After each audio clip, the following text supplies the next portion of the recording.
En torno a la guerra en Ucrania, los medios y gobiernos occidentales nos prohíben leer otro libro que el escrito por la OTAN.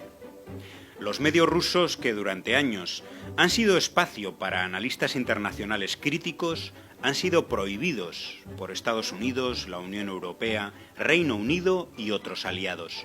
Su señal abierta, sus canales YouTube y todas sus redes sociales, sin decisión judicial alguna. Google ha borrado de su buscador sus contenidos anteriores, su hemeroteca, para reescribir la historia como el Ministerio de la Verdad de la novela 1984.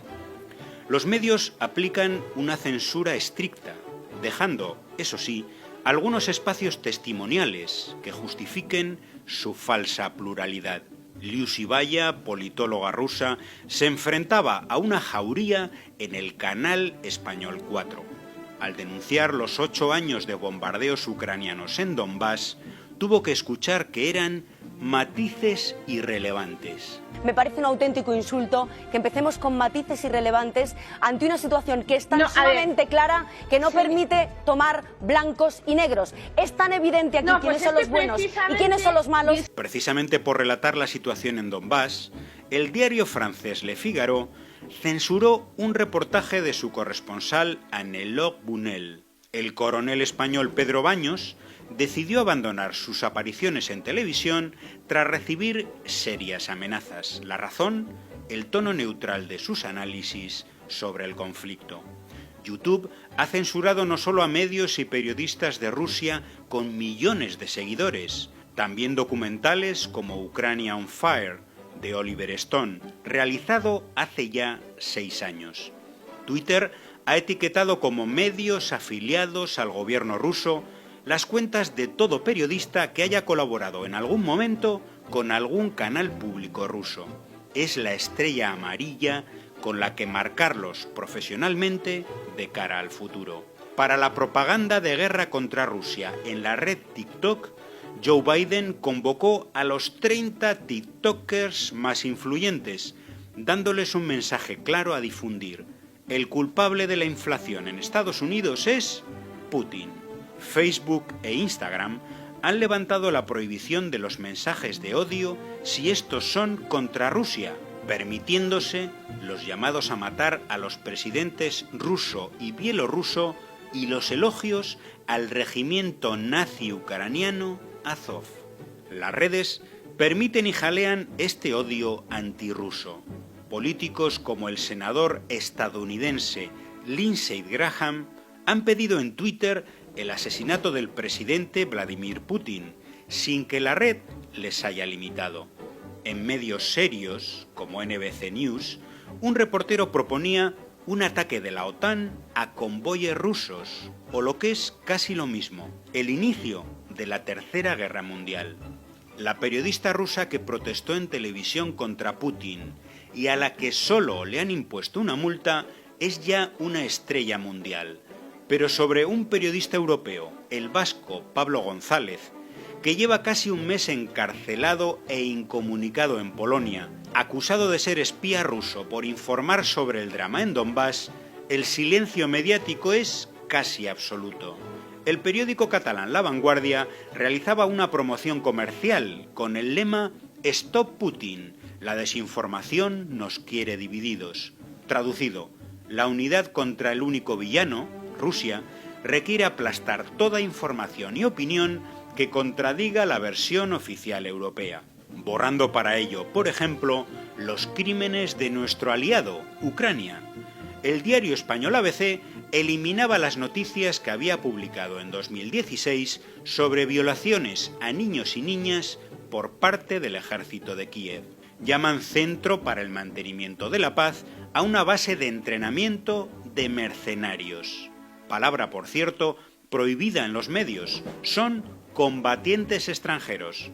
Así despedía la entrevista a uno de ellos una reportera española. Bueno, pues esta misma tarde él se marcha en un autobús hacia España, en un autobús que se ha preparado con refugiados ucranianos y en el que van a ir algunos de los combatientes extranjeros españoles. Este mercenario de ultraderecha regresará a su casa sin ser detenido ni interrogado, sin pasar el calvario policial y judicial que sufrieron 8 milicianos de izquierda al regreso de Donbass en 2015, tras ser etiquetados por los medios españoles como prorrusos. Algún informativo ha hablado sobre Farudin Sarafmal, presentador ucraniano que en directo hizo un llamamiento a degollar a todos los niños rusos, y sobre Gennady Druyenka, director de un hospital móvil de voluntarios que ordenó castrar a los soldados rusos por ser cucarachas, y sobre los actos de humillación pública en Ucrania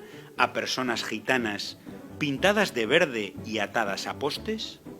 Nada. El regimiento Azov, compuesto por neonazis, es una fuerza voluntaria de reserva de las Fuerzas Armadas de Ucrania, y sus miembros, nazis, son entrevistados como si tal cosa por medios como la CNN. Azov ha recibido armas de gobiernos europeos como el de España, compradas con 1.000 millones de euros del Fondo Europeo en apoyo, no se rían, ¿no?, a la paz.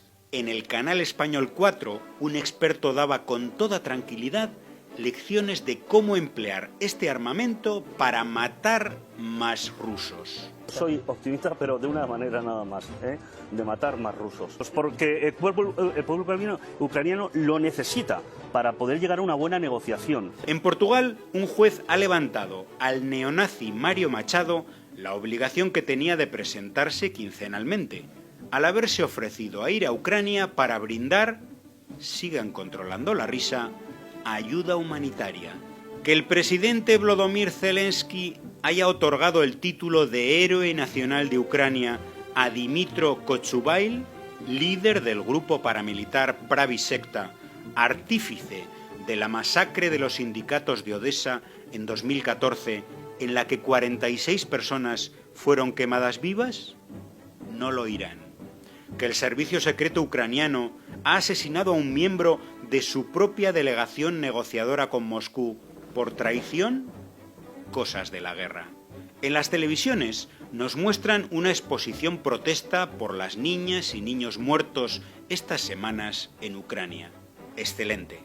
Y la exposición en Moscú mira a los ojos del Donbass sobre los más de 150 menores asesinados por fuerzas ucranianas en estos últimos años. ¿En qué informativo ha salido?